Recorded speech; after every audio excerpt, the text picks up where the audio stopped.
Et yo mes Inazuma, c'est Alexandre, j'espère que vous allez bien. On se retrouve aujourd'hui pour parler de la review de l'épisode 5 d'Inazuma 11 Outer Code. Et avant de commencer la vidéo, je fais un gros big up et une grosse dédicace à K-Clean et sa team Arrest No Fansub. C'est eux qui traduisent intégralement toutes les informations japonaises, tous les trailers japonais, tous les épisodes d'Outer Code et tous les épisodes japonais d'Inazuma 11 en sous-titré français. Je mettrai bien évidemment le lien de la chaîne de K-Clean et de la team Arrest No Fansub dans la description pour que vous puissiez retrouver tous les épisodes, toutes les informations et plein de vidéos sur Inazuma 11. Ils ont d'ailleurs même un Discord et même un Twitter si je me trompe pas. Donc un gros big up à toute la team, je vous fais la bise et en attendant on va commencer avec la review de l'épisode 5. Et d'ailleurs les amis, n'oubliez pas l'objectif de l'été, on va essayer de passer les 10 000 Nakama avant fin août. Et également pourquoi pas sur cette vidéo les 300 pouces bleus au minimum.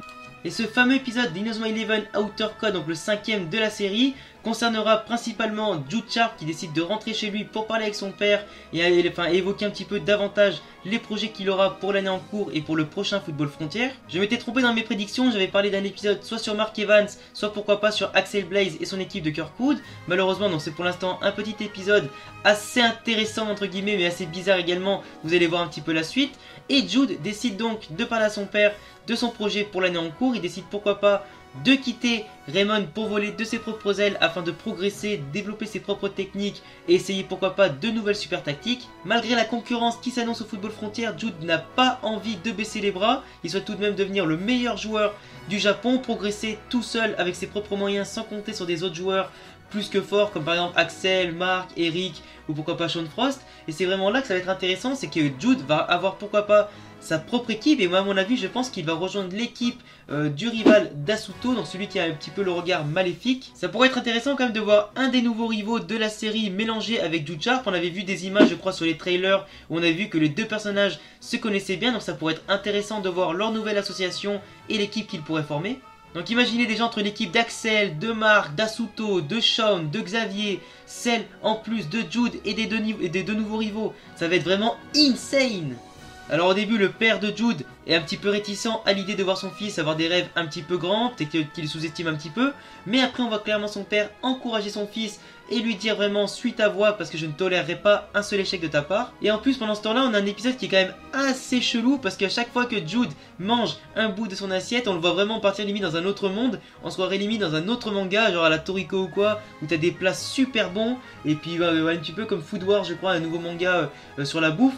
Et tu vois un petit peu les réactions de Jude un petit peu exagérées où le mec est complètement dingue de la bouffe luxueuse que son majordome lui prépare comme si c'était une sorte de test pour prouver sa volonté de devenir vraiment le meilleur joueur du Japon et de partir à l'aventure sans le luxe de la maison, les petits plats préparés et tout ça.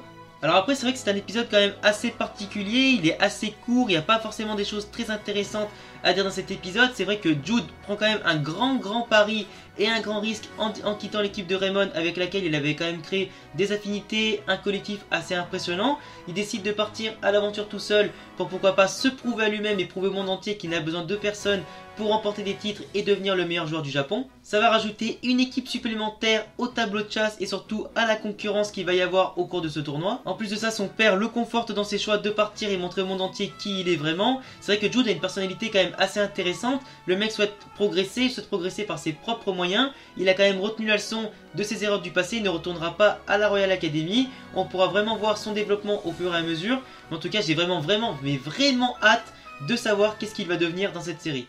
Et voilà mon gars, c'était tout pour cette review de l'épisode 5 d'Inazuma 11 Outer Code. Dis-moi en commentaire si cette vidéo et cet épisode t'auront plu. Dis-moi également quel épisode tu as préféré dans Inazuma 11 Outer Code jusqu'à maintenant. Il y en a eu 5, donc fais ton choix dans les commentaires, ça m'intéressera. Je te laisse t'abonner à ma chaîne pour atteindre l'objectif des 10 000 Nakama, Inazuma et dresseurs sur la chaîne pour les 1 an avant la fin de l'été, surtout pour mon anniversaire qui arrive fin août. Je te laisse également mettre ton gros pouce bleu pour atteindre l'objectif des 300 pouces bleus minimum pour cette vidéo Inazuma 11 sur ma chaîne. Je vous laisse également aller jeter un coup d'œil à la chaîne de K-Clean et de toute la team Arrest No Fansub. Vu tout le travail qu'ils font, ils le méritent. Et en attendant, on se retrouve à bientôt pour de prochaines vidéos Inazuma ou d'autres sujets. Ciao les Inazuma.